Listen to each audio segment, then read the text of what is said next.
Oshogo, and then I met with a lady, Fumi, she's outside. Now, from the planning committee of videos concerts in Oshogo last year, I met Rocket. Rocket is their media guy. Knowledge and all resources are going to family. Family, there's two processes. Actually, there's a lack of power. But when I think about I was happy saying, you need packaging, the packaging, people see the guide. They taste the product, people will appreciate the packaging before they taste the product. So when they taste the product, they get used to the product and make a money from it. You cannot make your work to other people to do. You have to do the matter of your own game. But importantly, you have to know how to manage and stretch the resources to achieve your aim. You have to know what your principal aim is and go for it.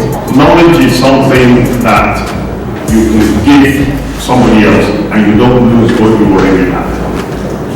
It doesn't diminish it, you don't, there's no benefit to it.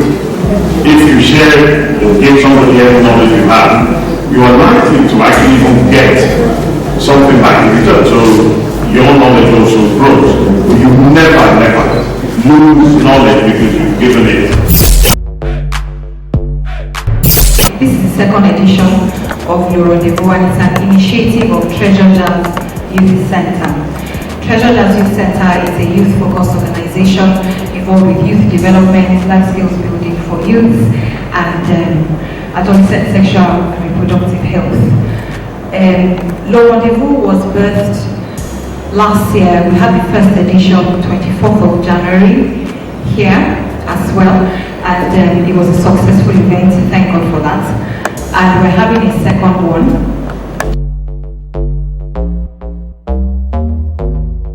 The whole essence of Rendezvous is to create a platform for entrepreneurs, young professionals, working class youths, graduates, youth corpers, and people generally interested in interacting with people of like minds to come together to meet each other, know what's happening in town. We kind of realized that in Oshogo, the people who have vision, have plans for the town, for themselves, but we're kind of scattered. So the whole essence of Rendezvous is to bring everybody together under the same platform, under the same umbrella or on the same platform, to get to meet each other and to network. So all we're doing at the Rendezvous is to harness the power of networking.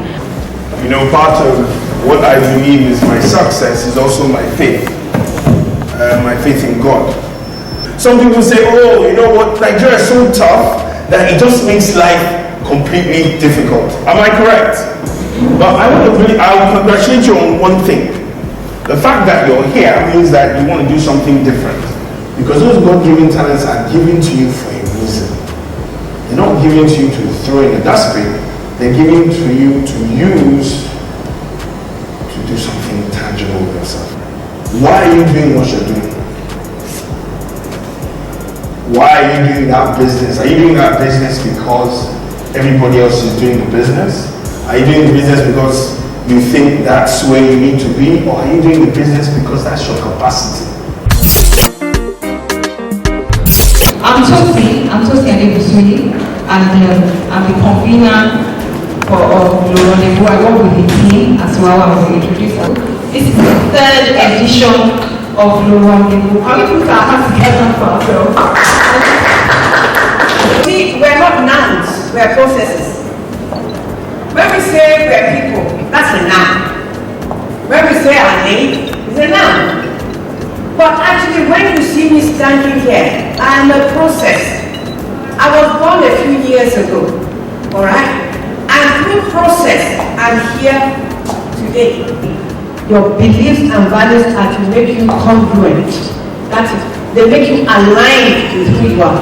So it doesn't matter the environment, whether you're in the environment of the church as a pastor, or now as a pastor, you now go to school and you become the teacher, you remain the same person. I found out that in Nigeria, most people don't do business properly. Many of us are just turning money around We're not really pricing our businesses properly and all that. Integrity is what matters. If you don't have integrity, your relation will not even borrow you money. Even if you put collateral. When you make it, you try to replow. I replow between 70 to 100% back into the business. You cannot say on my bank account with 1 million naira inside it. But I do invest some of my money in the way I was discussing with Toso. That within 2-3 weeks, if I need to money, I can pull it back. The one money is with you in this part of the world. Someone will come. If you are like me and you are in politics, your wife will not match this money. Which one? And you have to be strict. It's easy to build a business, but to sustain it is even more difficult than building it. Once your integrity is okay, your vision will go out. Fear is another thing you have to conquer. Fear starts from where do I get money? Can I get customer? And not just this. They are there, the customers are there, and you will always be there. But you must do something to identify you, to make you stand out. That your product is unique. Your product alone will sell you. You don't need Godfather. Like I said, the person I had that was my, we will say Godfather. I was also borrowing money. So it's big also. So if you are good and your integrity is good, people will always remember you. Because nowadays people don't want to say God to mess them up. I was with Mommy yesterday, we were talking of generator repairer. He said, there's one afar in the body. If there is a big generator, the afar will get the job. Because the man gets his integrity in working with her.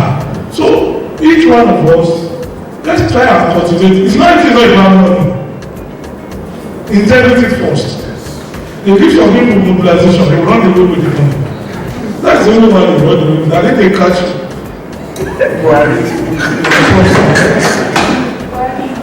So, Buhari is now here.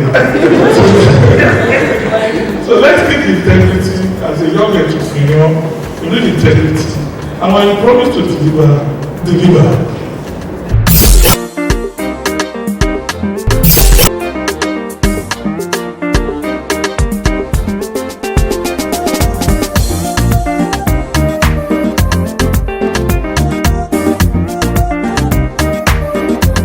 Is in the act.